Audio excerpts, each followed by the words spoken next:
Buenos días compañeros, profesora, yo soy Matías Moreno y junto a Ángel Camus, Estefano Chacón, Pedro Palavecino y Mauro Riquelme les presentaremos acerca de la sustentabilidad ecológica en Chile. Bueno, el mayor peligro que afronta actualmente la humanidad es la crisis ambiental que vivimos. Esta es una situación que estamos viviendo en tiempo real y que posiblemente ya estemos entrando demasiado tarde a intervenir. Esta crisis alcanza una magnitud global, causando estragos a lo largo y ancho de todo el planeta. El nivel de intervención que la humanidad ha alcanzado con la naturaleza, así como la irresponsabilidad con que ésta se ha llevado a cabo, se ha traducido en catástrofes ambientales tales como incendios, sequías, inundaciones, desprendimientos de terreno, movimientos masivos de fauna, extinción de especies, pérdida de biodiversidad, acumulación de gases de efecto invernadero, aumento de temperaturas, desprendimiento de hielos, esterilidad de los suelos, entre otros. Estas problemáticas no solo afectan a nosotros los seres humanos, también afectan a los distintos seres vivos que habitan el planeta y por supuesto a las futuras generaciones. El deterioro del medio ambiente influye en el desempeño de las demás dinámicas sociales, condicionando todos los aspectos de la vida en sociedad. Un medio ambiente inocuo para la vida difícilmente permitirá dinámicas sociales o prácticas económicas saludables. De estas problemáticas surgen términos como sustentabilidad ecológica y modelos de desarrollo integral sustentable. Bueno, para entender mejor este tema es necesario definir dos conceptos relevantes, la ecología y la sustentabilidad. Bueno, la ecología se define como la ciencia o disciplina que tiene por foco el estudio de las interacciones entre los organismos y sus medio ambientes. Existe en esta definición un componente dinámico que relaciona al espacio con sus habitantes. Se podría entender, a raíz de esta definición, que la ecología es la rama del saber, que estudia la política de la naturaleza, así como las ciencias sociales, las ciencias políticas estudian la forma en que los humanos se forman, dividen, organizan y cohesionan. Bueno, la ecología hace a la par con los elementos del mundo natural. Otra definición de ecología se define como la disciplina que ha logrado sintetizar el conocimiento de las ciencias de la vida y la tierra, incluyendo la geología, la física y la química, para identificar discontinuidades en la naturaleza. De esta definición es importante enfatizar su carácter identificador de problemáticas. Al hablar de discontinuidades en la naturaleza, se desprende que esta ciencia tiene por foco no solo el medio ambiente, sino que específicamente a los conflictos ecológicos, las partes que no están bien, y que sin estos problemas esta disciplina no existiría. Por otro lado, está el término de sustentabilidad. Este concepto surge en directa relación a la identificación de las crisis ambientales a comienzos de la década de los 70. La sustentabilidad es la respuesta que surge para hacer frente a estas crisis. Su definición resulta difusa, puesto de la increíble cantidad de literatura que existe respecto al tema. Anualmente se producen 12.000 artículos relacionados a este tema. Este dato permite poner en relieve la magnitud de la crisis ambiental que vivimos. La humanidad produce a todo ritmo y desde todas las áreas: conocimiento, teorías, ideas, preguntas, modelos, posibles soluciones, para hacerle frente a estas problemáticas medioambientales tan urgentes. El término sustentabilidad se entiende como algo que se puede sostener a lo largo del tiempo, sin agotar sus recursos o perjudicar al medio ambiente. En este sentido, la sustentabilidad es la capacidad que tiene una sociedad para hacer un uso consciente y responsable de sus recursos, sin agotarlos o exceder su capacidad de renovación y sin comprometer el acceso a estos por parte de las generaciones futuras. Ambos conceptos, sustentabilidad y ecología, surgen de la mano y en relación al mismo tema, la supervivencia de la humanidad frente a los desafíos que le suponen los resultados de los modos de interacción con el medio natural, que han impulsado su modelo de desarrollo. Bueno, después de todo lo que habló mi compañero anteriormente, yo me voy a enfocar a hablar sobre los indicadores monetarios de la sustentabilidad. Bueno, nosotros encontramos tres que vendrían siendo los principales, siendo estos primero el PIB verde, luego encontramos el índice de bienestar económico sustentable que vendría siendo el IBES y las cuentas patrimoniales. Bueno, todo esto busca principalmente internalizar a la economía, además de las externalidades que producen y que tradicionalmente se dejan fuera de su análisis. Además de una incorporación que permite una lectura mucho más completa de los factores que componen y determinan la economía de un país y en mayor escala del globo. Bueno, primero que todo vamos a hablar sobre el PIB verde, que este último se caracteriza principalmente por representar una valoración económica de los recursos naturales y su capacidad de reposición, así como se realizó en una investigación de Flores y Sarandon con los nutrientes del suelo agrícola argentino, en el cual el PIB verde viene a ser la aceptación de que el dinero y los medios de producción no son lo único valioso que nosotros encontramos en un país, sino que las características naturales de este lo son igualmente importantes, lo que lo hace de la misma manera monetariamente cuantificable. Bueno, en segundo lugar nosotros encontramos el IBES, que como dije anteriormente vendría siendo el índice de bienestar económico sustentable, que este último se caracteriza y tiene como finalidad corregir y considerar factores sociales y ambientales para determinar el verdadero impacto en el nivel de vida de las decisiones económicas de un país. Esto bajo la premisa de que si una industria, por ejemplo, contamina el aire que la gente respira, su calidad de vida va a bajar a través del tiempo.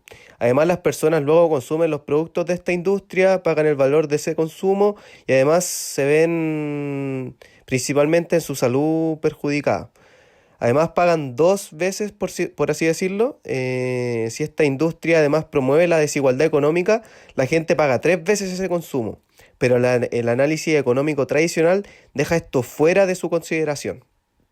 Bueno, y por último nosotros encontramos las cuentas patrimoniales, que estas últimas surgen a raíz de una iniciativa de la UNESCO de preservación de los patrimonios naturales y culturales de un país, entendiendo que ciertas formaciones geológicas, ciertas concentraciones de flora o fauna de los paisajes o en general los cúmulos de biodiversidad resultan sumamente valiosos para la humanidad y al planeta, por lo que deben ser protegidos de manera considerable.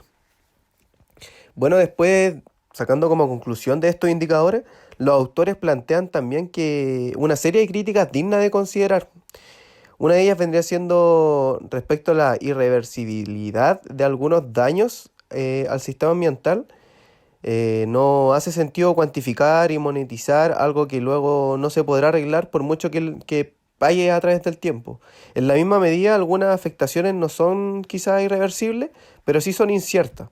El conocimiento humano aún no está al tanto de todo el impacto de las decisiones que tienen sobre el ambiente, así como la forma de que éste se manifiesta, lo que deja poca aplicabilidad a estos indicadores. Igualmente, inciertos vendrían siendo los conocimientos acerca de la reserva de los recursos naturales, que no se sabe a ciencia cierta cuánto hay que monetizar, lo que utiliza la asignación de los valores a los recursos, sobre todo considerando la fluctuación constante de la economía en un país, que haría variar constantemente los costos ecológicos en razón a las leyes de oferta y demanda, que nada tienen realmente que ver con la preservación del medio ambiente. Lo que sí se sabe es que los daños al sistema medioambiental son acumulativos, lo que afecta también la cuantificación, en análisis y reparación de esto. Prácticamente el daño que se le hace al medio ambiente es en torno al ser humano. Bueno, aparte de los indicadores monetarios de sustentabilidad mencionados por mi compañero anteriormente, encontramos los indicadores biofísicos de sustentabilidad, entre los cuales encontramos la mochila ecológica, entre paréntesis MIPS, que significa Material Input per Service Unit. Este es un método para poder calcular el uso de los recursos de los productos. En segundo lugar encontramos la huella ecológica y finalmente el espacio ambiental. Bueno, pasando a la mochila ecológica, encontramos que esta mide físicamente en toneladas los insumos, o sea, los inputs usados en los distintos productos y servicios de la economía en relación con su vida útil. Esto para que no se produzca un exceso de utilización de recursos naturales. También esta analiza los recursos no incluidos tradicionalmente en la cuantificación del costo de producción de un bien o servicio. Estos recursos encontramos las materias primas. Estas pueden ser bióticas o abióticas. Esto quiere decir que vengan de la naturaleza o no. Tenemos los suelos utilizados, el agua extraída y el aire transformado. Estos son los recursos que se ven explotados a la hora que las empresas quieren generar producción o utilizar estos recursos para otros medios. En segundo lugar encontramos la huella ecológica. Esta es la que mide el área requerida para la producción y asimilación de los productos y residuos de una población, la cual se mide entonces en hectáreas. Esto quiere decir que la huella ecológica es todo el terreno que uno utiliza para poder generar la producción. Finalmente tenemos el espacio ambiental, que es la cantidad de recursos naturales renovables y no renovables que podemos usar y los niveles de desperdicio y contaminación que podemos permitirnos, para así no explotar mucho la naturaleza, sin privar a las generaciones futuras de su derecho al mismo uso de los recursos naturales. ¿Esto qué quiere decir? Que nosotros, las generaciones que utilicen estos recursos naturales, tienen que llegar a un punto en el que el recurso pueda volver a renovarse por sí solo, para así no extinguir el recurso natural. El espacio ambiental busca fijar dos límites dentro de los cuales deben tomarse las decisiones económicas. Encontramos un límite inferior, que es aquel fijado por el mínimo consumo per cápita de recursos que resultan necesarios para que la vida de la persona sea digna. Y encontramos el límite superior, que se fija cuando es el máximo posible de recursos que se pueden consumir per cápita, sin que esto resulte en privar a las generaciones futuras de la posibilidad de hacer el uso del mismo recurso. Eso es lo que yo mencionaba anteriormente, que decía que los recursos naturales se pueden utilizar, pero sin que sean dañados en exceso, para que así las próximas generaciones también puedan utilizarlos. Las consecuencias ecológicas del desarrollo neoliberal en Chile. Desde mediados de la década del 70, con la llegada al país del neoliberalismo durante la dictadura de Augusto Pinochet, Chile inició un intenso proceso de reforma al modelo político-económico. Las exportaciones chilenas aumentaron desde 1.000 millones de dólares a inicios de los años 70 a casi 18.000 millones de dólares en el 2002. Y también aumentó su participación en el PIB del 10 al 40%. Es por esto que se da pie a un incremento de importaciones e inversiones extranjeras frente a las cuales no pueden competir los productores locales. Esta desarticulación de la producción interna lleva al país a volver de la dependencia de la exportación de materias primas, y asimismo la tasa de desertificación ha aumentado preocupantemente, alterando las condiciones geoclimáticas del paisaje, tales como la composición mineral de suelo, presencia de flora y fauna, calidad del aire, el nivel de humedad en el ambiente, entre otros. Santiago es una ciudad que ha crecido a un gran ritmo, y sumado a las condiciones geomorfológicas de su ubicación, constituye un serio problema ambiental, y explican estas condiciones le hacen muy vulnerable a la intervención humana. La presencia de la gran masa evita que el suelo absorba agua y lluvia, el exceso de edificaciones absorbe calor durante el día, se acumulan gases contaminantes que son nocivos para el ecosistema. Temuco, Concepción, Valparaíso, Los Ángeles también sufren problemas similares, y esto es evidente que hay poca regularización e intervención por parte del Estado, y ha sido radicalmente baja en materia de lo que se permite o se prohíbe hacer a los empresarios. Fuera del marco de urbanización se encuentra un problema asociado a las principales actividades económicas del país, como la minería, la agroindustria, pesquera y forestal también. La minería constituye la mayor parte de los ingresos del país, consolidándolo como nación extractivista, siendo el mayor exportador y teniendo casi un tercio de las reservas mundiales. Chile carece de fábricas necesarias para trabajarlo desde que se instauró el modelo y ha aumentado considerablemente su exportación. El retraso tecnológico producto de no ser una nación que desarrolle y produzca tecnología conlleva a que las tecnologías que hayan no sean las más adecuadas para la sustentabilidad ecológica. El nivel de preocupación por el impacto ambiental a escala local siempre va a ser menor si la inversión viene de afuera, porque un empresario de afuera no tiene que lidiar con las consecuencias de la contaminación. El modelo agrícola imperante en Chile está pensado para sacar el mayor rendimiento de los suelos, obteniendo la máxima capacidad de producción posible en cada cosecha. Para esto se recurre al monocultivo, uso de pesticidas, fertilizantes y semillas transgénicas. La norma de la naturaleza es la diversidad, y los ecosistemas están compuestos para variedades de especies que interactúen entre sí. Mientras el monocultivo quiebra e interrumpe las dinámicas relacionales interespecies, se genera un desbalance ecológico y se destruyen los ecosistemas nativos. De la misma manera, los transgénicos atentan con la variedad biótica y los químicos afectan los suelos. Con respecto a las industrias pesquera y forestal, se puede decir que se incentiva la inversión extranjera, y se fortalece el modelo y ocurren problemas similares con la parte ecológica. Además, la pesca industrial, ya extinto de especies en el territorio, se potencia la actividad acuícola, que resulta también sumamente contaminante, y la mayoría de los recursos se exportan mientras los costos ambientales quedan en Chile. Bueno, en cuanto al impacto ecológico de los modos de organización del territorio, tenemos que saber que Chile es un país que despliega una organización sumamente centralista, tanto en el poder político como en los principales focos comerciales y la mayor concentración de población, en las cuales se encuentran concentradas todas las zonas centro del país, sobre todo en la capital. Las producciones de todo el país viajan a Santiago, donde se encuentran las bodegas centrales de las cadenas que luego distribuyen a las respectivas casas comerciales a lo largo de todo el territorio, o bien las exportan, como sea en el caso. La principal parte de este modelo es que es ineficiente en cuanto al consumo de combustible, lo que ya es un factor contaminante por sí solo, ya que ciertos bienes que se producen en una localidad han de viajar hasta la zona central del país para luego ser enviados de vuelta para su consumo, sumando a estos dos viajes prácticamente innecesarios. En segunda instancia, otro problema que surge de esta modalidad tiene que ver en cuanto a la relación con la falta de conexión entre el lugar en que se toman las decisiones y lugares respecto a los cuales se toman.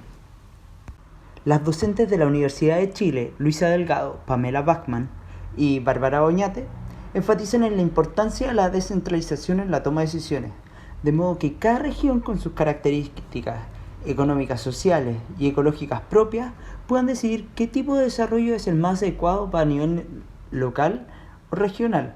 Además, que consideran que es esencial para el desarrollo ecológico sustentable que la ciudadanía se involucre como parte activa de su ecosistema, interviniéndole de manera consciente y tomando un rol más protagónico en el manejo integrado de esto.